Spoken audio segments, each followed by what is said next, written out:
Yung mga deacon po at yung mga leaders po nila ay meron po nung tinatawag na pinakamainam na regalo na yan. But assistant pastor and youth, wow, they don't believe. Also, they don't have. Ngunit yung assistant pastor po nila at yung mga kabataan po nilang kasama ay hindi po naniniwala. That's why the leader asked me to share or teach them so that they might receive the best gift. Kaya po yung leader nila, hiniling po niya na ibahagi ko sa kanila yung tungkol po sa best gift. That's why we had seminar in DT room. Kaya po nagkaroon po kami ng seminar dito po sa ating DT room. 4 sessions. 4 na beses po yun. Do you know what is final? Alam niyo po ba kung ano yung pinaka-pinale? Assistant pastor, he said, Pastor, I don't agree with you. Ang pinale po, sinabi po ng assistant pastor na hindi po ako sumasang-ayon sa'yo. Then, I'm not the one, but leaders, older ones, is the one try to speak their mouth. Hindi na po ako, kundi yung kanila na pong mga leaders ang nagsalita na. Sayang, actually. That's why, even though there is some, they receive some, they even don't believe. At kahit nga po meron yung pinakamainam na regalo po na yon, meron pong hindi naniwala at meron naman po sa kanila na naniniwala. They attended even EGF. At dumalo din po sila sa atin pong EGF. Older ones cried, then they were filled with the Holy Spirit. Yung mga may edad po, sila po ay umiiyak at sila nga po ay napuspos ng banal na spirito. Young ones, that's what they did. Yung mga kabataan naman po, nakatayo lamang at nagmamasid. They have no tears of joy. At wala po sila ng luha ng kagalakan. I believe they don't have peace in their hearts. Naniniwala po ako na wala silang kapayapaan sa kanilang mga puso. They could do ministry, Nagagawa man po nila yung kanilang mga gawain, but hindi masaya. Why? bakit po? They are different with us. Sapagkat sila po ay ibang-iba kumpara sa atin. We already understood the Holy Spirit is the best gift. Naunawaan na po natin na ang pinakamainam na regalo ay ang banal na spirito. What you have now, don't think that's normal. Kung ano man po yung meron po tayo, wag po nating isipin na ito po ay pangkaraniwan lamang. That's not normal. That's really, really special. Hindi po ito pangkaraniwan. Ito po ay espesyal. We will come to almost conclusion today. At ngayon nga po, tayo po ay makakarating na doon sa kabuuan ng mensahe po. I didn't talk about one part of Holy Spirit yet. Hindi ko pa po na ibahagi yung isa pa pong parte ng tungkol sa banal na spirito. What Old Testament mention about Holy Spirit. Kung ano po ang sinabi mula sa lumang testamento tungkol po sa banal na spirito. Then we will know this is really, really big blessing for us. At malalaman po natin na ito po ay napakalaking biyaya para po sa atin. Shortly, we review. Atin pong balikan, Holy Spirit, when we receive it, ang Holy Spirit po kapag po ito ay atin pong tinanggap, we have power Tayo- and the authority. meron po tayong kapangyarihan at otoridad. Those who didn't receive the best gift, they don't have it. Yung mga hindi pa po nakatanggap ng mainam na regalo o ng banal na spirito, wala po sila nitong mga ito. Actually, as I told you, the America Mission Team, youth ones, Katulad nga po na sinabi ko kanina, yung nag-mission po na pumunta dito mula sa Amerika, wala po sila noon. They don't yung believe. mga kabataan. Also speak in tongues. Hindi rin po sila naniniwala sa pagsasalita ng iba't ibang lengguwahe. They said, already speaking tongues past. Sinabi po nila na yung pagsasalita sa iba't ibang lengguwahe, hindi po sila naniniwala doon. We cannot do anything for that matter. At wala po tayong magagawa para po sa kanila. That's what they learn from seminary even. At yun nga po, yung kanilang natutunan mula po doon sa kanilang seminaryo. That's why they cannot even drive out demons. Kaya po, kahit yung pagpapalayas po ng masasamang espiritu ay hindi po nila magagawa. Anyway, when we receive Holy Spirit, then we have power and authority. At kaya nga po kapag po tayo tumanggap sa banal na espiritu, meron po tayong kapangyarihan. Also, when we receive Holy Spirit, we will experience love of Father. At kapag tinanggap po natin ang banal na espiritu, tayo po ay makararanas ng pag-ibig ng Diyos. They don't have tears. Sila po ay walang luha, We have. ngunit tayo po ay What is meron. difference? Ano po ang pagkakaiba nun? Tears is not water coming out from the eyes. Ang luha po ay hindi lamang po basta tubig na lumalabas sa ating mga mata. When you feel something so extraordinary, then the water will come out from our eyes. Meron po tayong mararanasan na pakiramdam na kakaiba at yung pakiramdam po na yon, ang magiging resulta po nun ay ang pagdaloy ng ating luha. Especially when you face very difficult times or love or shocks. Pwede rin po na kung nakakaranas po tayo ng kahirapan o kaya naman ng pagmamahal o kaya naman ay pagkagulat. When you are so touched by great love, then tears will come out. At kung ikaw nga po ay makaranas sa napakadakilang pag-ibig, yung luha po na yan ay lalabas sa inyong mga We don't mata. cry because we are so sad. Hindi po tayo umiiyak dahil tayo po ay malungkot. Amen? We are crying. Why? God poured out His love upon us. Hindi po tayo umiiyak, kundi umiiyak po tayo dahil po ipinararanas ng Diyos sa atin yung kanyang pag-ibig. And living water. At yun nga po yung buhay na tubig. We call it also joy. At ang tawag nga doon ay kaligayahan o kagalakan. World. They want to experience joy, what they call even through alak. Ang mundo po, nais po nilang maranasan yung tinatawag na kaligayahan o kagalakan, ngunit ang kanilang paraan po ay ang pag-inom ng alak. But we are different. Ngunit tayo po ay iba sa kanila. Without anything, as long as God touched us with His Holy Spirit, then we have tears and we have joy in our hearts. Wala po tayong ibang gagawin, kundi kapag nga po tayo ay hinipo lamang ng ating Ama, doon po natin mararanasan yung kanyang pag-ibig at tayo po ay umiiyak dahil sa kagalakan. Also, we will call God is our own Father. At doon nga po tinatawag natin ang Diyos na ating Ama. Holy Spirit is the one let you understand that God is our Father. Ang banal na Espiritu po ang magpapaunawa sa atin na ang ating Diyos ay ang ating Ama. When you realize God is your Father, then we call it baptism of Father. At kapag napagtanto mo na ang Diyos pala ay ang iyong Ama, ang tawag po doon ay bautismo ng Ama. God is not only our God, also God is our Father. Ang Diyos po ay hindi lamang po natin tinatawag na Diyos, ngunit ang Diyos po ay ang atin din pong Ama. If you walk the side road, then you will meet one guy, man, Kung ikaw po ay naglalakad dyan sa kalsada at meron ka pong nakilala na isang lalaki o isang tao, then you will call tatay, then you will become crazy.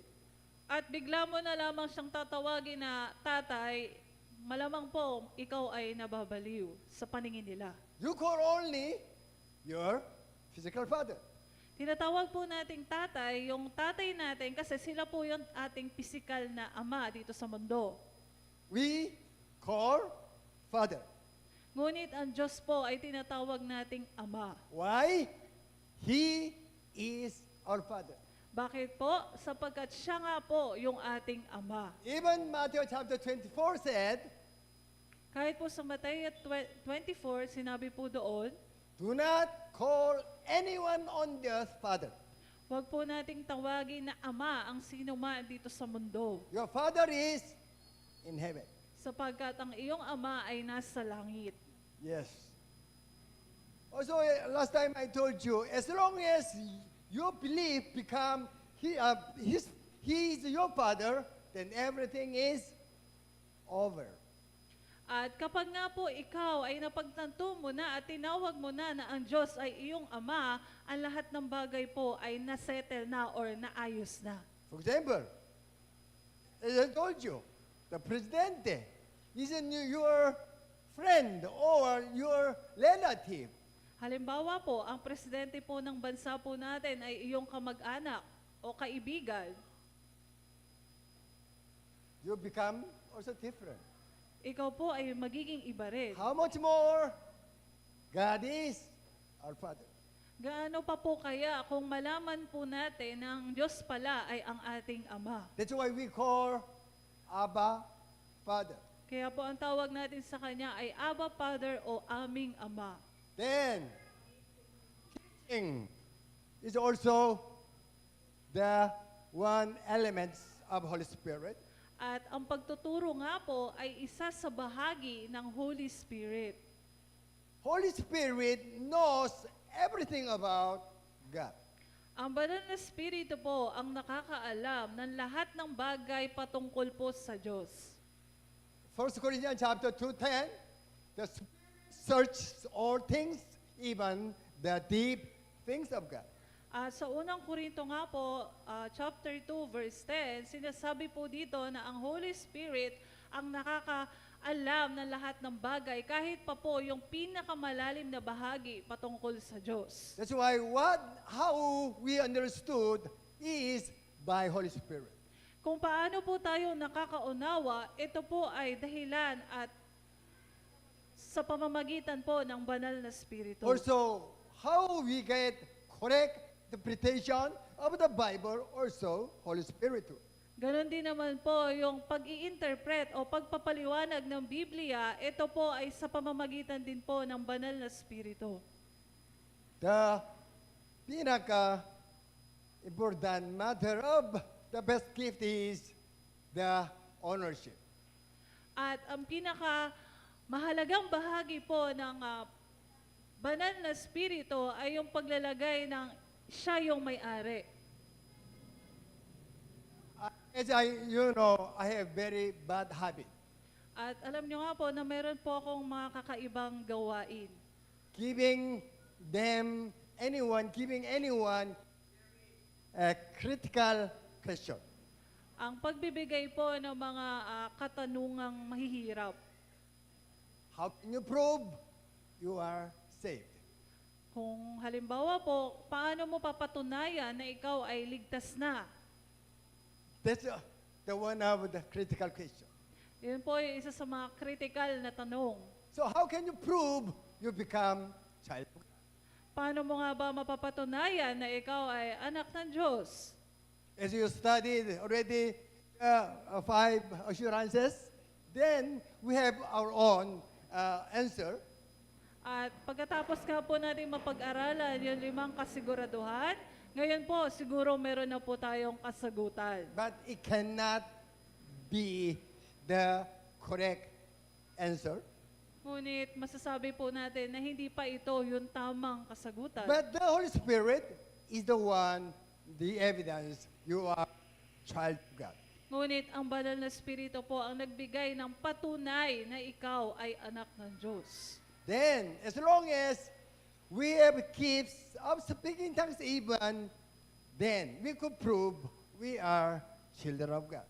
At kung tayo nga po ay may kakayanan o tayo po ay nakakapagsalita na sa ibang lengguwahe, ito po ay patunay din na tayo nga po ay mga anak na ng Diyos. We read 2 Corinthians chapter 1:21. Now it is God who make both us and you stand firm in Christ. He anointed us. Yes. God makes us what? Stand firm. Make sure. Ano po ang ginawa ng Diyos sa atin? Tayo po ay ginawa niyang tumayo ng matatag at may kasiguraduhan. How He anointed us. Paano nga po ba tayo inanoint ng Diyos or itinalaga? What is anoint? Pour out Spirit upon us. Ano po ba ibig sabihin ng anoint? Yung po ay ang pagpupuspos sa atin ng banal na Espiritu. Then, we read 22. Kasi it go.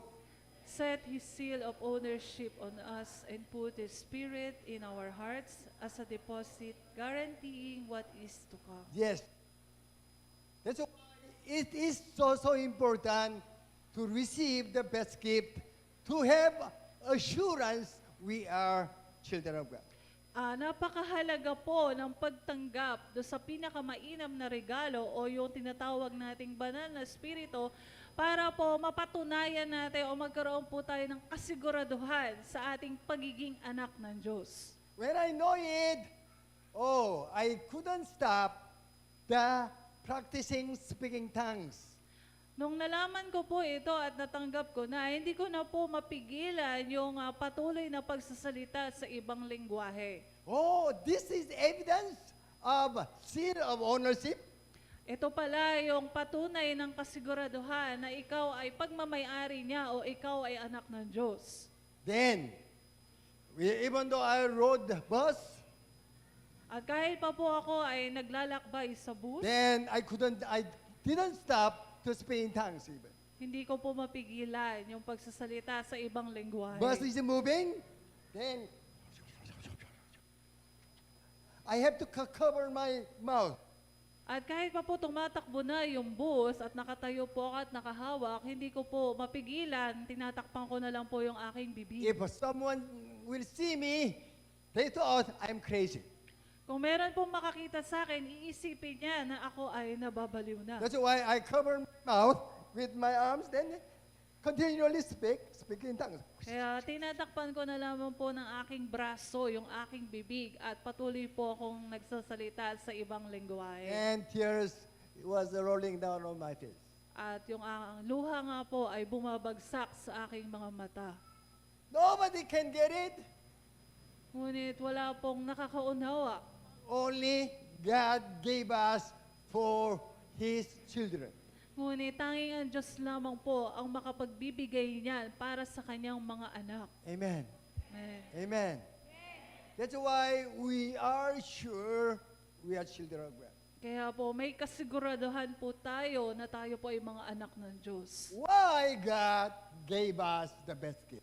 Bakit po kaya ibinigay ng Diyos sa atin yung pinakamainam na regalo? God is purpose God. Sapagkat siya po ay may layunin. All the time, God has purpose. Lagi po nating tatandaan na ang Diyos ay may layunin. Without purpose, God didn't create anything. Kung wala pong intensyon o layunin ng Diyos, wala rin po siyang magagawa. Why? Why God created us? Bakit nga po ba tayo nilikha ng Diyos? Why God put His ownership on us? At bakit po niya inilagay sa atin yung kanyang pagmamayari? What? To the praise Of His glory. praise of His. Glory. Isa pa. I am reading, di ba? Meaning, dapat you know. Sige, okay? To the praise of His glory. Yun. That's what I want. Gusto ko. Okay? So, this is His purpose. Ito po yung layunin ng Diyos. So, what is the meaning of to praise of His glory? Ano po ibig sabihin nito na para sa kanyang kaluwalhatian? Simply, God said, you must be like me.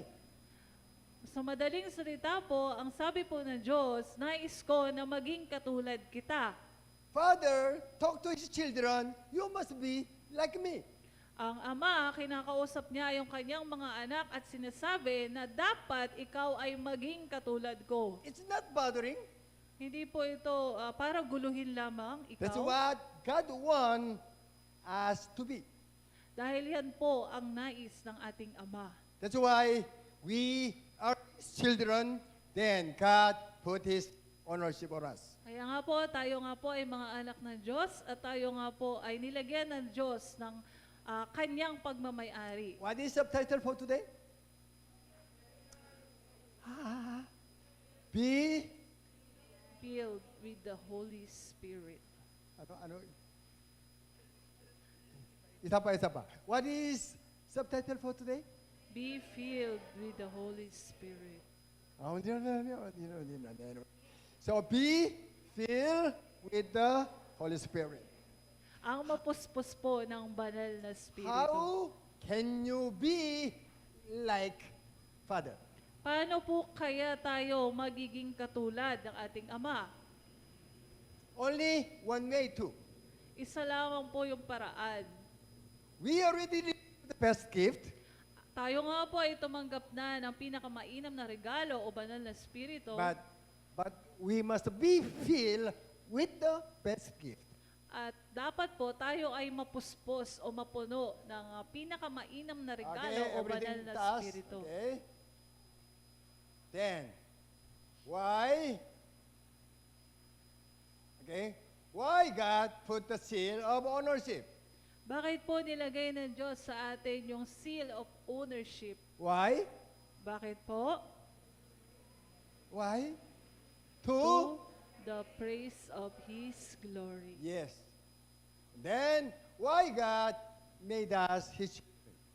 Bakit po tayo naman ay inari ng Diyos ng kanyang mga anak? Why? To the praise of His glory. Oh, galing. Thank you so much. Then, we are His beloved children. Tayo po ang pinakamamahal na mga anak ng Diyos. This Ephesians chapter 5 explains God's purpose. Ito po sa Efeso 5 ay pinaliwanag po dito ang kalooban ng Diyos. So, we read it. Kasi it go. Follow God's example, therefore, as dearly loved children, and walk in the way of love just as Christ loves us and gave Himself up for us as a fragrant offering and sacrifice to God. We are beloved His children. Tayo po yung mga pinakamamahal na anak ng Diyos. How do you know you are beloved? Paano mo po ba malalaman na ikaw ay minamahal? You became also awesome. Ikaw po ay nagiging awesome. Are you awesome? Kayo po ba ay mga awesome? When you are sure you are awesome, you will not lose your happiness. Kung ikaw po ay sigurado na ikaw ay awesome, hindi po mawawala sa iyo yung iyong kagalakan. God killed His only Son, Jesus, for you. Pinatay po ng Ama yung kanya nag-iisang anak na si Jesus para lamang sa iyo. It makes you then much value of Jesus. At ikaw nga po ay nagkaroon ng halaga na katulad ng kay Jesus. Why? Still, God has purpose. Bakit po? Sapagkat meron pa ring layunin o intensyon ng Diyos. Isaiah chapter 43:7, we read it. Does it go? Everyone who is called by my name, whom I created for my glory, whom I formed and made. Yes. God created what? For His glory. Ano nga pong sinabi? Nilikha po tayo ng Diyos para po sa kanyang kaluwalhatian o karangalan. Created for His glory is same to praise His glory is same meaning. Yung created for my glory at yung praise of His glory ay iisa lamang po ang kahulugan. If you are the king, what will you expect your children to be? Kung ikaw ay hari, ano po bang inaasahan mo na maging ang iyong mga anak? You will expect all your children just like you. Inaasahan mo na yung magiging mga anak mo ay magiging hari rin sa hinaharap. Amen. That's what king wants. Yun po ang nais ng hari. That's what God wants you to be. At yun ang nais ng ating amang nasa langit para sa'yo. That's why God doesn't want to bother us. Kaya po hindi po tayo ginugulo lang ng Diyos God ngayon. explains what He wants. At ipinaliwanag po sa atin ng Ama kung ano po yung kanyang nais. Don't be bothered about His purpose. Huwag po tayong maguluhan sa kanyang layunin. Another word, Isaiah chapter 43, 21. Also, proclaim my praise is also same. At yun naman po sa Isaiah 43 verse 21, proclaim my praise ay iisa din po, kaparehas lang po. When children become children become just like father, then father become happy. At kapag nga po ang anak ay naging katulad na ng kanyang ama, ang ama po ay sumasaya. We were born as awesome. That's why we must what be awesome when we have to. Tayo po ay ipinanganak na awesome, kaya naman pag lumaki po tayo o tumanda na o nag-mature na, tayo din po ay magiging awesome pa rin. These different words, one meaning only. Ito pong mga salita na iba-iba ay iisa lamang po ang kahulugan. God said, when you become just like me, Kaya nga po kapag naging katulad na kita, you will live just like me. ikaw ay mabubuhay ng katulad ko. Then everybody will see your life. At makikita ng karamihan ng iyong buhay They will know you are His children. at malalaman nila na ikaw nga ay anak ng Diyos. Then His name will be glorified. At ang kanyang pangalan po ay mapapapurihan. Diba? In graduation, you received honor or medal, whatever. Halimbawa po, kapag ka nga po graduation, ikaw ay nakatanggap ng, ikaw ay honor kasama sa mga pararangalan o ikaw ay may medal, Parents will say, oh, this is my boy, this is my girl. at sasabihin po ng magulang na, anak ko yan. Amen? Amen? Yeah, that is why God killed His only Son for Yun us. po ang dahilan kung bakit po pinatay ng Ama ang kanyang nag-iisang anak na si Jesus. Then other one, what you have to find out what please the Lord. At isa pa po, kailangan mong alamin, ano ba ang kalugod-lugod sa Diyos? As a common, healthy relationship between parents and children, all the time children will look for the way how to make parents happy. At para naman po sa relasyon o magandang relasyon ng magulang at ng mga anak, ang mga anak po, lagi po nilang gagawin yung mga bagay na nakakalugod o nagpapasaya sa kanilang mga magulang. Amen? Yes. Then parents will not limit anything to give his children. At hindi po lilimitahan ng mga magulang ang pagbibigay sa kanilang mga anak. That is gospel. Yun po ang kalooban ng Ama. I notice most of Christians, they don't know what is the will of God. Napansin ko lamang po na karamihan sa mga Kristiyano ay hindi po nalalaman ang kalooban ng Ama o ng Diyos. Also, sadly, when they talk about will of God, their burdens become heavier and difficult. At nakakalungkot pa po doon ay kapag pinag-uusapan po nila ang kalooban ng Diyos, para po itong nagiging kabigatan pa nila. This one cannot be heavy and difficult. Ito pong kalooban ng Diyos ay hindi po dapat na nakakabigat sa atin o mahirap. Amen. Then, this is also purpose of God's salvation. At ito din po yung tinatawag na layunin ng Diyos tungkol sa kanyang kaligtasan. How to fulfill God's will or purpose of Kung paano po natin tutuparin o tatapusin yung kalooban ng Ama at yung kanyang kaligtasan. how. Paano po? We know the will of God. Alam po natin kung ano ang kalooban ng Diyos. We know the why God saved you. At alam na rin po natin bakit tayo niligtas ng Diyos. But how? Ngunit paano po natin gagawin? This is the answer. We'll read it, Ephesians chapter 5:18. Kasi it go. Do not get drunk on wine which leads to debauchery. Instead, be filled with the Spirit. What is subtitle for today? Be filled with the Holy Spirit. What is subtitle for today? Be filled with the Holy Spirit. You must be filled with the Holy Spirit. Ikaw po ay dapat na mapuspos We, ng banal we na will study Espiritu. more the meaning of the be filled with the Holy Spirit. Pag-aaralan pa po natin, ano nga po ba yung kahulugan ng mapuspos ng banal na Espiritu? Okay, we will arrange it again. Okay, go. So, 18, Ephesians chapter 5:18. Division. O, hinatin po natin itong Efeso 5:18. This one. Very hard to understand the debauchery.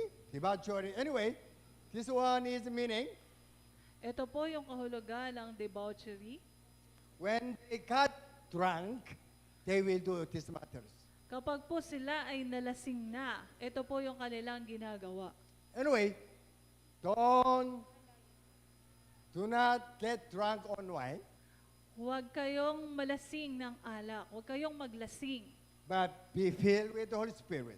Ngunit, ikaw ay mapuspos ng banal na Espiritu. Why? They put drinking, comparing with spirit. Bakit po nilagay yung salitang drinking o pag-inom at ito po ay kinukumpara sa pagpuno ng banal na Espiritu? Symptom of drinking, symptom of be filled with the Holy Spirit is very similar. Yung sintomas po ng pag-inom at yung sintomas po ng mapuspos ay may pagkakapareha. I drank almost every day before I married. Araw-araw po akong umiinom bago po ako ikasal. Maybe 29 days a month. Every night I drank. Siguro po mga 29 na araw kada buwan, gabi-gabi po ako umiinom ng alak. I have friends also, At meron din po akong but kaibigan. now I have no contact with them. Ngunit ngayon po, hindi ko na po sila nakakausap. How many of you experience of drinking? Ilan po sa atin ang nakaranas na No, ng sorry. malasing? Uh-huh. Drinking, when they become drunken, get drunk, up to here, then they lost their mind.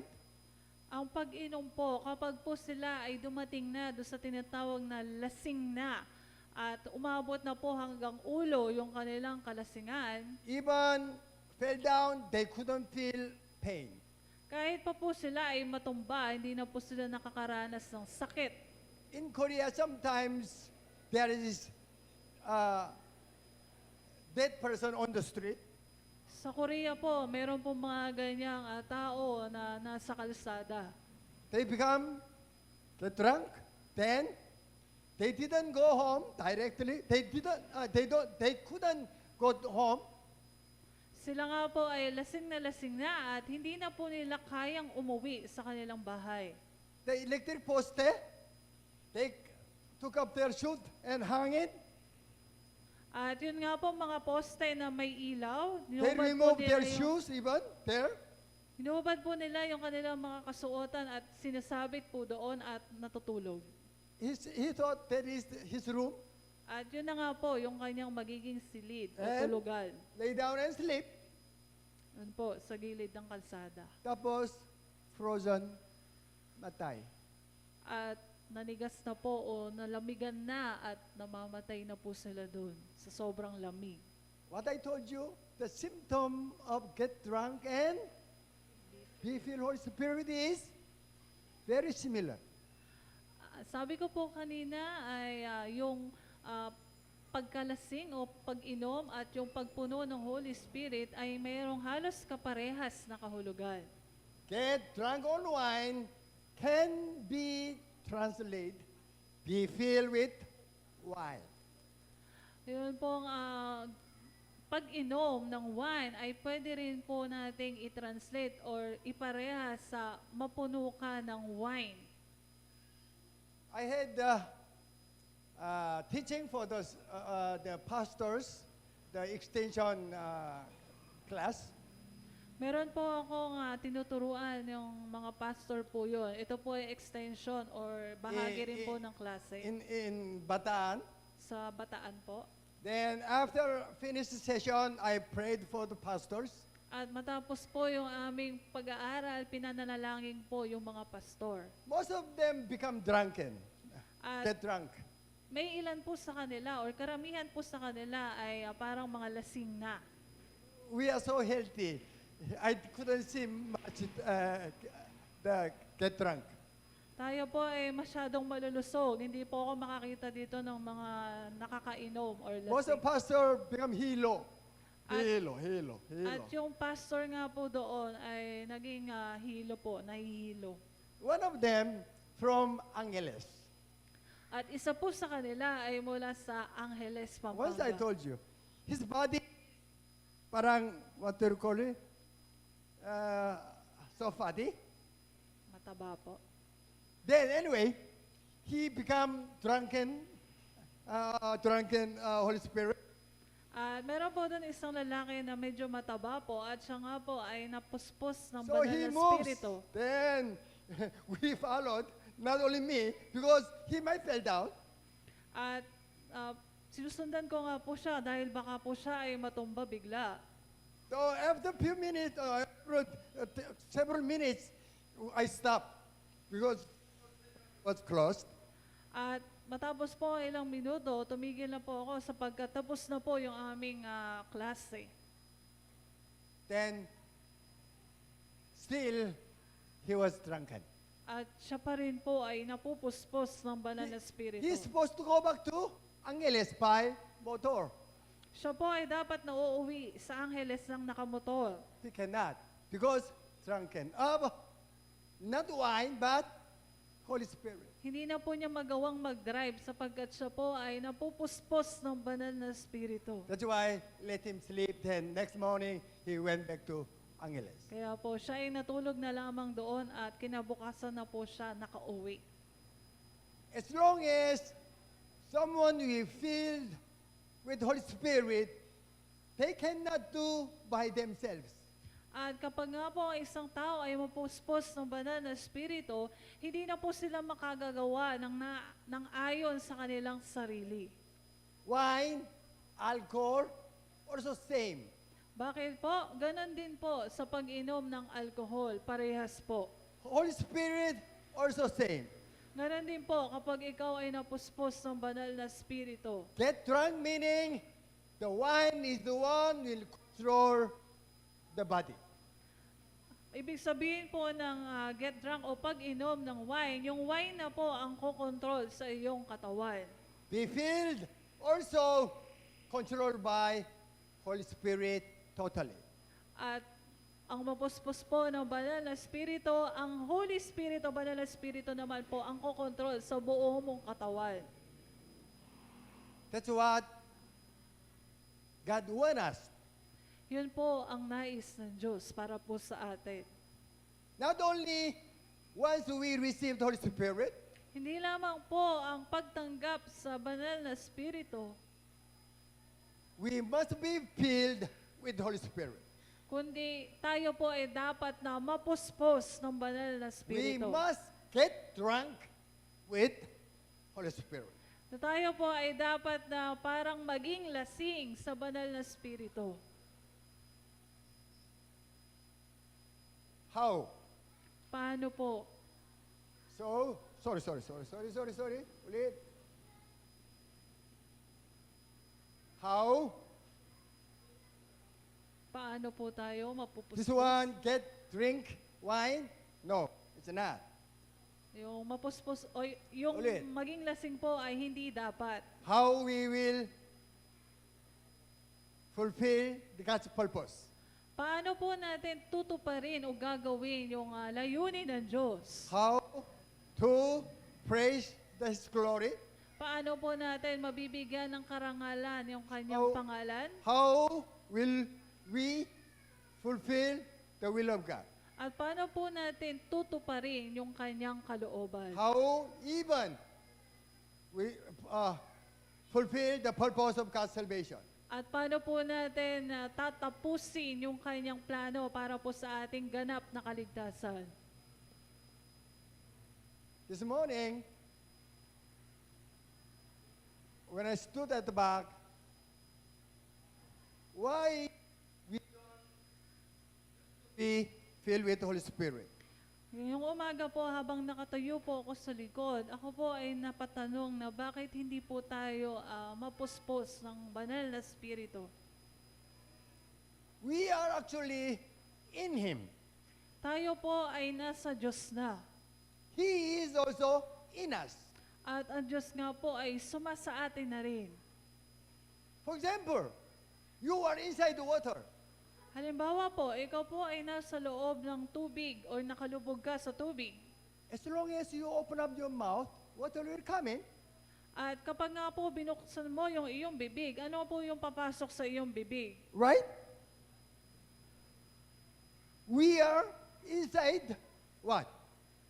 Holy Spirit. Tayo po ay nasa loob ng banal na spirito. Amen? We didn't open up our mouth. That's why Holy Spirit cannot come in. Hindi po natin maibuka yung ating mga bibig, kaya po ang banal na spirito ay hindi makapasok. Just sit for a moment. Father, I need you. Then you open your mouth. Maupo ka lang saglit at sabihin mo na, Ama, kailangan kita at ibuka mo na yung bibig mo. How many of us doing that action? Ilan po ba sa atin yung gumagawa ng ganon? We didn't open up our mouth. That's why water cannot come into our mouth. Hindi po natin binubuksan yung ating mga bibig, kaya po yung tubig hindi po makapasok sa atin. Only we thought about blessing, blessing, blessing lang. At lagi lang po nating iniisip ay ang pagpapala lamang po. We didn't acknowledge the best gift. At hindi po natin kinikilala yung pinakamainam na regalo. As much as you open up your mouth, then the Holy Spirit will come into you, then will fill you fully. At kapag nga po ibinuka natin yung ating mga bibig, mapupuspos po tayo ng banal na spirito. That's why, sit. Just open up your mouth. Father, I need you. Maupo ka lamang po at kausapin mo yung Diyos. Or, Holy Spirit, I need you. At sabihin mo rin na kailangan kita, banal na spirito. Without you, I'm nothing. Dahil kung wala ka, wala rin ako. If you will not feel me, I will create all kinds of dirty matters. Dahil kung hindi mo ako pupuspusin, kung hindi mo ako lalasingin, hindi lahat ng bagay na masasama lang yung magagawa ko. I know what I am. Kilala ko kung sino ako. If you will not control me, I'm the one who will create all dirty matters, sinful matters. Kung hindi mo ako kontrolin, ang magagawa ko lamang yung mga masasamang bagay dito sa mundo. That must be your confession to the Father. Yun po dapat yung maririnig ng Diyos mula po sa atin. Then why not? God said even, you must be filled with the Holy Spirit. Bakit nga po ba hindi? Sapagkat ang nais po ng Ama ay mapuspos tayo ng banal na Espiritu. That must be also Aiteo even. Yun din po yung tinatawag nating Aiteo.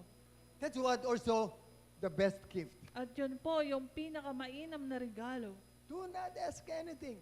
Huwag na po tayong humingi ng anumang bagay. Simply Set the time.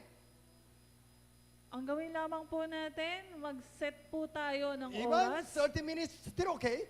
Maglaan po tayo ng 30 minutos. Okay, set a time.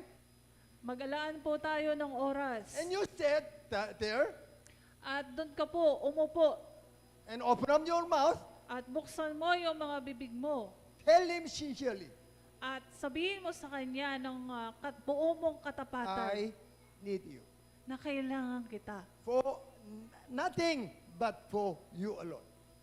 Na walang kahit na anumang kailangan kundi ikaw lamang.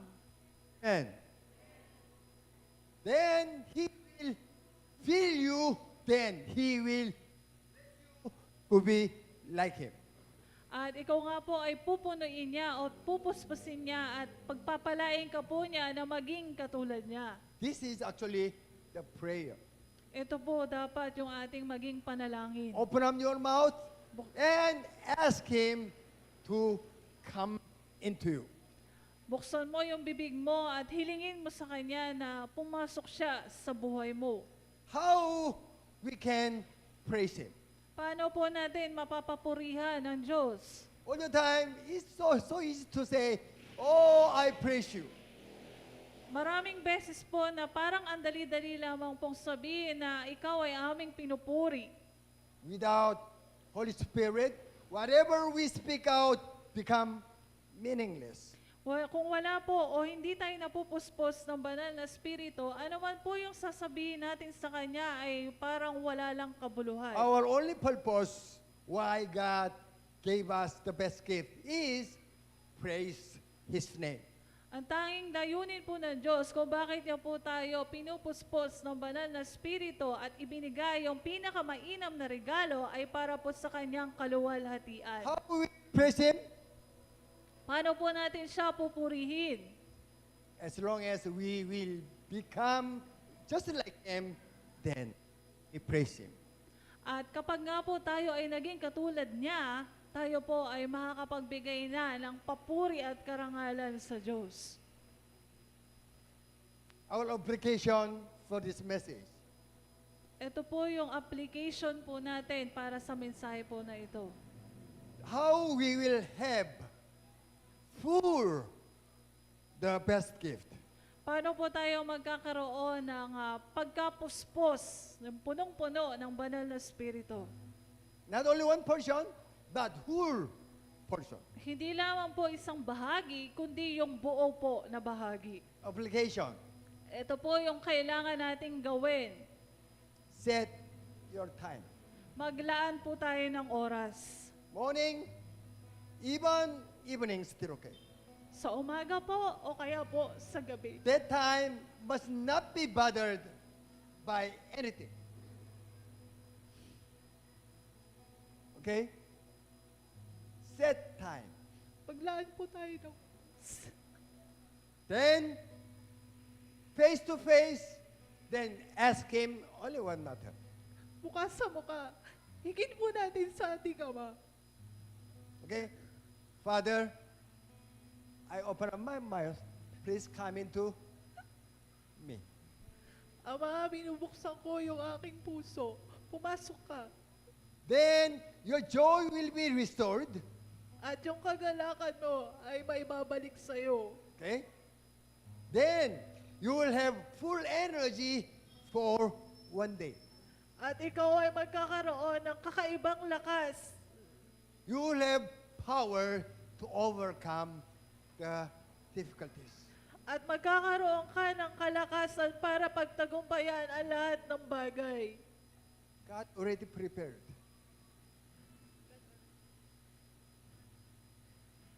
God prepared everything. Inihanda na po ng ating Ama ang lahat ng bagay. We are in Him. Tayo po ay Kanya na. He is even in us. At siya po ay suma sa atin. We didn't open up. That's why water, Holy Spirit cannot come into us. Hindi po natin binubuksan yung ating mga puso, kaya naman hindi makapasok yung tubig o yung banal na spirito sa ating buhay. Let us try. Subukan po natin. Amen. Let us try. Just sit. Don't talk anything. Just open up your mouth. Father, I Maupo need you. lamang po tayo at buksan po natin yung ating mga bibig. Kausapin po natin ang ating Ama. So, we already studied why the Holy Spirit is the best gift. Ngayon po, naunawaan na natin kung bakit ang banal na Espiritu po ang pinakamainam na regalo mula sa Diyos. Without Holy Spirit, we cannot do anything. Kung wala po yung banal na Espiritu, wala po tayong kayang gawin na kahit anumang bagay. The one who didn't have speaking in tongues, you must have. Yung mga hindi pa po nakakapagsalita ng ibang lengguwahe o speaking tongue, kailangan nyo pong magkaroon yan. Speaking in tongues, it's not optional. Ang pagsasalita po sa ibang lengguwahe ay hindi po optional o hindi dahil may pagpipilian You po must tayo. have it. Kailangan mong magkaroon yan. Amen. Then, our application once again. Ito po yung atin pong dapat gawin. Set your time. Then, ask God. Maglaan po tayo ng oras para sa Kanya. Let us all stand, please. Tayo pong lahat ay tumayo.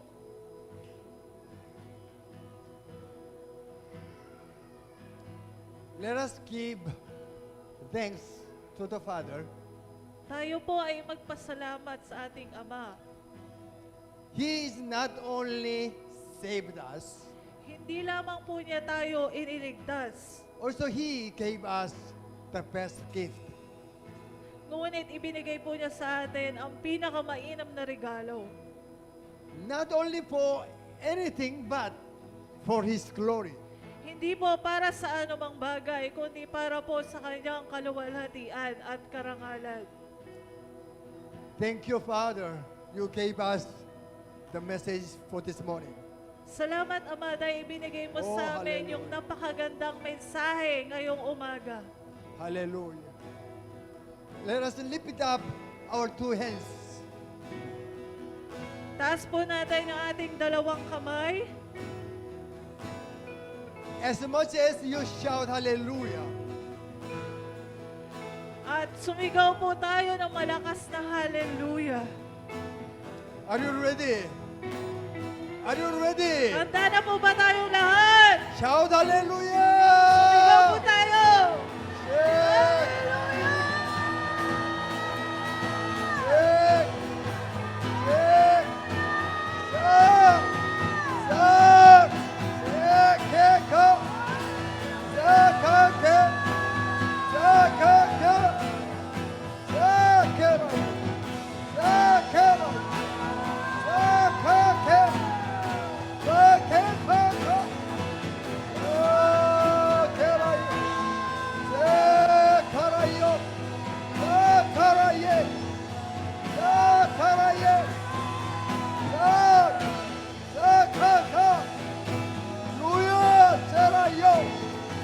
Father, so karaye,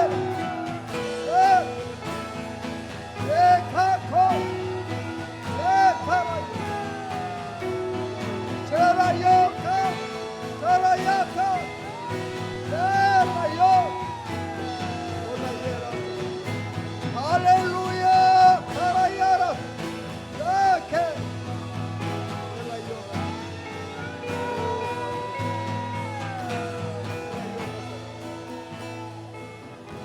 Oh, Father, we thank you. Father, we thank you for the best gift. Father, thank you for your ministry of your Holy Spirit. Thank you, Father, for restoring the joy of your salvation. Thank you, Father, for filling of your joy in our hearts. Hallelujah. Oh, Father, we thank you for your children in this place. Thank you, Father, what you have done in this morning. Hallelujah. Father, we love you. Oh, Father, you are our Father in heaven. We love you, Father. Hallelujah. May the grace of Jesus Christ, our Lord and Savior, even though you are equal with God, you try to be filled with Holy Spirit every morning. The love of Father, still you love us. Nobody can separate us from your love. We are secured by your love. Fellowship of Holy Spirit, the one will urge us to set a time to ask God to fill us with Holy Spirit. Be with you from now on ever to ever. That's why all children of God will agree and say, Amen and amen and amen. Hallelujah. Hallelujah. Hallelujah. Hallelujah. You might be seated for the announcement.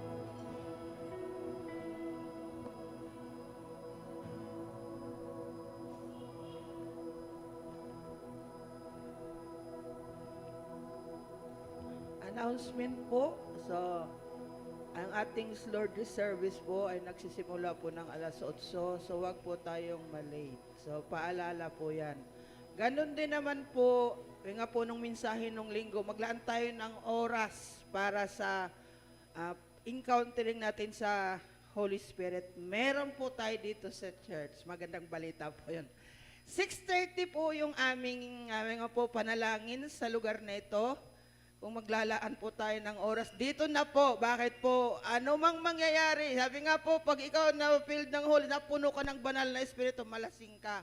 Kaya kahit anong mangyari sa iyo dito, kung manalangin po tayo, wala pong gagambala. Pray po tayo para sa panalangin na ito. Sabi nga, mapuspos po tayo ng banal na Espiritu. At inaimbitahan ko po kayo, 6:30 po yan, yung oras ng panalangin po natin dito. Everyday po yan. So, Lunes hanggang Biyernes. So, yun po yung ating, sabi nga po, yung ating pinakagol na mapuspos po tayo ng Holy Spirit. So, ganoon din naman po yung ating buhay, yung ating mga maliliit na mga anak, mga apo. Meron po silang gawain, 10:30 po yan. So, lagi po nating sinasabi, kapag sila ay maliit pa lang nakakilala sa Diyos, paglaki po nila, wala tayong magiging problema. Pag lumalaki sabi nga po, na may alam at nalalaman kung sino ang Diyos, yung mga kabataan na yan, asahan na po natin. Yan po ay lalaking mga mababait at nakikilala. Na may respeto po yan sa magulang, surely po yan. So, ganun din naman po, may gawain po yung ating mga kadalagahan at mga kabinataan. So, lahat po ng wala pang asawa, so, padala na po natin ito yung ating mga anak. Sa halip na sa iba sila pumunta, papuntahin na po natin sila dito para tuloy sa kanilang mga buhay, makilala din po nila kung sino ang Diyos. Sa pamagitan po ng gawain ng ating youth and YA. So, makilala din po nila at truly, yung future po ng mga kabataan na yan, ang Diyos po ang siyang naglalaan. So, ganun din naman po, meron po tayong gawain, every Wednesday po yan, prayer meeting po natin yan. Kung ano po yung napag-usapan natin dito, so linggo, so babalikan po natin yan. Kung may mga katanungan po, so inanyayahan ko po ang lahat na dumalo. Alas 3 po yan ng hapon. So, patuloy po yun ating mga gawain, yung ating EGF. Yung ating EGF po, every 7th, last Friday of the month po yan. So next week pa po yung ating gawain para sa darat. So 29 po sa gawain na EGF po natin. Wag po natin kalimutan yan sa darating na susunod na Friday. So ganun din naman, nagpapasalamat po kami sa nagdadala ng 100 dakot na bigas. Maraming salamat po. Para po yan sa mga natin, mga widow, yung mga nanay po natin. At sabi nga po, kung hindi pa po tayo nagdala, magdala na po tayo. So, yun lang po. See you po next Lord's Day.